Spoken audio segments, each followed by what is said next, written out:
Бауырсақ. Ертеде шал мен кемпір болыпты.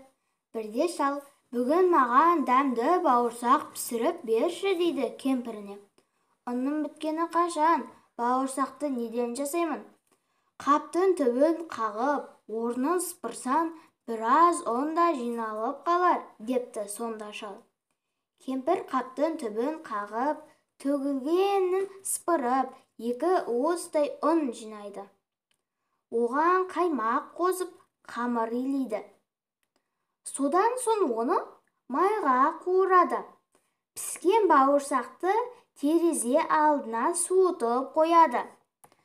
Бауырсақ жата-жата жалқаннан бауырсақ терезеден жерге домалап түсіп, кемпір мен шалдан қашып кетеді. Домалап келе жатып, ол қоянды кездестіреді. Қоян бауырсаққа: «Бауырсақ, бауырсақ, мен сені жеймін» дейді. «Мені жеме, қоян, мен саған өлең айтып берейін. Мен бауырсақ, бауырсақ, қаптың түбін қағып ап, апам 2 уыс ұн жинап, қаймақ қосып шылап, ыстық майға қуырып, терезеге қойып суытып, мен атамнан қаштым, апамнан да қаштым. Ал сенен қашу, қоян, маған қиын емес», деп бауырсақ домалап жөнелді. Қоян аң-таң болып жолда қалды. Қояннан құтылған бауырсақ домалап орманға жетеді.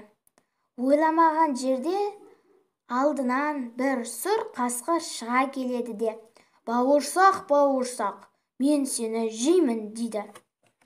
«Жемеші мені, қасқыр, мен саған өлең айтып берейін» депті ол. «Мен бауырсақ, бауырсақ, қаптың түбін қағып ап, апам 2 уыс жинап, қаймақ қосып шылап, ыстық майға қуырып, терезеге қойып суытып, мен атамнан қаштым, апамнан да қаштым, қояннан да қаштым. Босқа тұрсам ұтылармын, қасқыр сенен де құтылармын». Бауырсақ домалап кете барады. Қасқыр антаңдап артта қалады. Сол домалаған қалпы ол қорбаңдаған аюға жетіп тіреледі. Аю: «Бауырсақ, бауырсақ, мен қазір сені жеймін» дейді ақырып. «Тоқтай тұр, аю, одан да менің өлеңімді тыңда» депті бауырсақ кідірместен әндете бастайды. «Мен бауырсақ, бауырсақ, қаптың түбін қағып ап, апам 2 уыс жинап, қаймақ қосып шылап, ыстық майға қуырып, терезеге қойып суытып, атамнан да қаштым, апамнан да қаштым, қояннан да қаштым, қасқырдан да қаштым. Аю келді кезек, одан да қашу керек» деп бауырсақ жөнеле кетіпті. Осылайша бауырсақ аюдан да құтылады. Аңқау аю аузын ашып қала береді. Алысаңыз домалап келе жатқан бауырсақ енді қу түлкіні кезіктіреді. Бауырсақты көріп қуанып кеткен түлкі: «Амансың ба, бауырсақ? Өзің қызарып әдемі болып кетіпсің» дейді. Бауырсақ мақтанып ән бастап жібереді.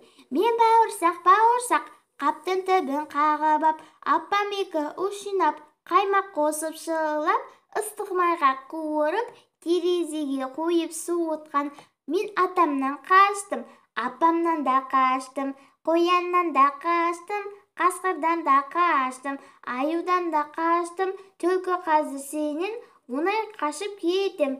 Әнің жақсы екен» деді қу түлкі. «Бірақ мен қартайдым, құлағым дұрыс естімейді. Тұмсығыма шығып өлеңіңді қайта айтшы, жақсылап тыңдап алайын». Мақтау сөзге елпіндеп кеткен бауырсақ ойланбастан түлкінің тұмсығына домалап мініп әндете жөнелді.